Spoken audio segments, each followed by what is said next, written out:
40 years of games, 40 years of countless adventures, and a world of disappointing, cancelled, forgotten mobile games. And somehow in 2026, Dragon Quest did something I did not expect.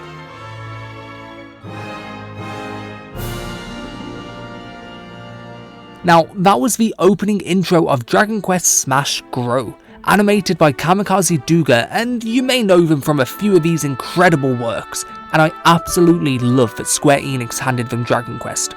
Most people will second guess this mobile game, but something is different with this one, and by the end I'll let you know if it's actually worth your time. So chapter 1 is called Send 'em Flying Slime Invasion, and I know what you're thinking, but come on, trust me on this. The world is being torn apart, literally rifts, cracks in reality itself, and coming from it are endless hordes of monsters. At the end of each rift is the Alpha, the big boy, and the final boss of each run. And through all of this, you have a little mechanical sidekick called Roly. I would die for Roly.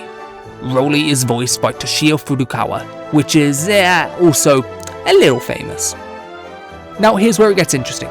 The world is called Valdesia. You're a rookie member of a mercenary group called the Dragon Wings, and the cheerful little robot Roly has lost his memory.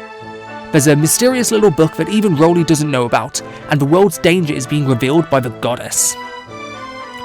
It's not the deepest story setup, or it's not even that heavy on lore like Dragon Quest usually is, but it doesn't need to be. It sets the tone and gives you enough reason to play. Okay, so you get a party of 3, right? And the game makes you choose between 5 classes, all based on the classic Dragon Quest vocations: Warrior, Mage, Priest, Martial Artist, and Thief. I want to talk about all of them because all 5 are not just reskins, they all matter distinctively. They genuinely change how you play. The Warrior is essentially your frontline tank, balanced with good attack, good defense, and a passive trait that occasionally reduces damage taken by you or another party member. Just your overall average warrior. The Mage keeps a good distance away from battle, focusing on magical spells, a good passive that naturally charges your Coup de Grâce, which is something beautiful from Dragon Quest IX. The Priest is a healer, but that doesn't mean they're useless in a fight. The passive ability naturally heals whoever is closest to dying on your team, and this comes in clutch more often than you would imagine. The Thief is fast and unpredictable with a passive trait that means you simply dodge attacks completely without any input. It doesn't sound the best, but sometimes you're just unaffected by the biggest of attacks. Then finally, the Martial Artist is pure close combat, up in your face, pounding monsters away. The passive means it can sometimes one-shot weaker enemies, making grinding a little easier. For my party, I went with a Warrior, a Mage, and a Priest. That way I can be aggressive physically and magically while still having a support line, a complete system that sustains itself. And the reason that matters is because your blessings are shared across all 3. You're not building individual characters, you're building one system.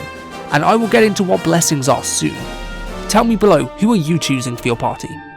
And we can't go on without saying that the art in this game is some of the cleanest, smoothest Dragon Quest art we've ever had. And the whole game uses the soundtracks from all of the original mainline games. Okay, so after my first run, I just get it. Monsters flood the screen and suddenly you're moving, dodging and attacking all over the place, yet nothing feels chaotic. It feels clean and calculated just like Dragon Quest always does. Smash Grow has the same chaotic energy but layered with what makes Dragon Quest Dragon Quest. After each stage you're given a choice of blessings, random skills pulled from a pool offered to you and you pick, and this is where the game opens up completely. A whole bunch of spells from Dragon Quest is offered to you, like Zap that triggers a follow-up lightning strike after a main attack, Frizz projectiles that home in on monsters, Whoosh spheres that create a tornado of wind sucking enemies in and deletes them completely,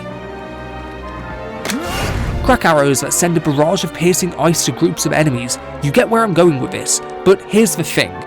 You can stack the same blessing again and again for something ridiculous or mix and match to create lots of combos. The pool reshuffles every single stage, so it always feels alive, fresh and random.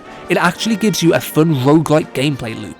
Your weapons matter too. There are 6 types: swords, spears, staves, boomerangs, claws and whips. And each vocation specialises in certain ones. You can't just grab anything and have it work. If you're smart about your weapon and blessing choice, when the time comes when the big boy steps in, you could get destroyed. I actually need to focus and play the game, and that was the moment that I knew this was different. So as I said, the pool reshuffles every stage. That means that it resets, right? So what actually carries over between runs? Well, this is where the name Smash Grow comes from. You level up. Okay, no, that's not the interesting part. Each vocation has its own upgrade tree. Nodes that stay unlocked permanently, so even when you die, and you will, a lot, you come back a little stronger than before. It never feels like a punishment, it's sort of progress, despite resetting back to level 1. A concept that was introduced in Tornico's Mystery Dungeon back in 1993. The slogan of this Tornico game was, "A game that you can play 1,000 times." I have a video on Japan's obsession regarding this coming very soon. Make sure you subscribe to know when it drops. And then the lore that's quietly sitting underneath all of this packaging is from My Baby Boy! Roly. He's lost all of his memories, and there's a mysterious adventure logbook connected to the goddess, Valdesia, and the rifts, something that nobody understands yet. It sounds small, but it gives incentive to each rift, and the overall gameplay loop is fueled by this little question in your head searching for an answer. Beyond the main story, there is other things to do at launch. The Gauntlet is a brutal challenge mode filled with monsters, the shrines for dedicated boss fights, and co-op quests of up to 4 players. Everyone brings their party and you fight away. There's also little training quests, but also a passive income through drones you can send out into the world, and after some time, they come back with rare materials, memories, and sometimes artifacts. And being a live service mobile game, there could be many extra additions and updates in the future. And speaking of mobile games, it's time to address the elephant in the room. The gacha system. The part that turns this game into a delicate ecosystem that could shut down at any moment, like we've seen countless times. But before anyone panics, let's take a look at what this is like. For pre-registering, you get 10 free transmuter pulls on day 1. I'm doing mine right now, so let's see what I get.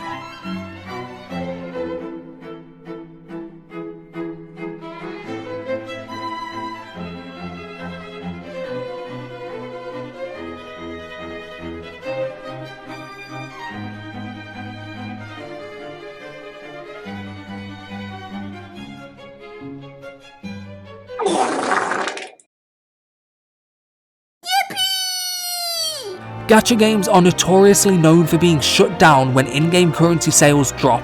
It doesn't matter how good the game is, as soon as those sales drop. Dragon Quest has had this happen way too many times, but what's a little different here is the recent popularity boom of Dragon Quest in the West. An English localization is being made on day 1, so they're putting much more priority on this project compared to others in the past, and also its placement just before the 40th anniversary could mean something. Maybe I'm too hopeful. Gacha games are usually popular but also frowned upon by a large audience. The reception for this game is very back and forth. From everything I could find, it's very 50-50 on who's for this game and who's against this game. Honestly, being so early, it's hard for me to tell. But after everything, Dragon Quest Smash Grow is not what I expected, and I mean that in a good way. The vocations have depth, the blessings give real variety in each run and a satisfying gameplay loop. The Coup de Grâce are so clean and satisfying every time, and the lore quietly pulls me in and want to know more. I think there's a very strong foundation to build upon in the world of Valdesia, and I hope they do. Dragon Quest is reaching its 40th anniversary next month, and Smash Grow dropping right before feels intentional. This little roguelike mobile gacha game, I hate saying this is a gacha game, it's one of the most exciting Dragon Quest projects we've had for a while. The spin-off sort of died down over the last few years, so this does feel refreshing. If you want to see more Dragon Quest content, I have a whole bunch of it and some exciting projects in the works that shouldn't be missed. For now, I think you'll enjoy these cinematic retellings of Dragon Quest Swords, or if you're curious on why the best JRPG of all time costs £300, that's right there for you. Or if you ever thought to yourself, I wonder if there was 112 things to know before Dragon Quest XII releases. Well, funny enough, these guys over here at the Questers have got that covered for you. Thank you so much for watching. I'll see you in another video.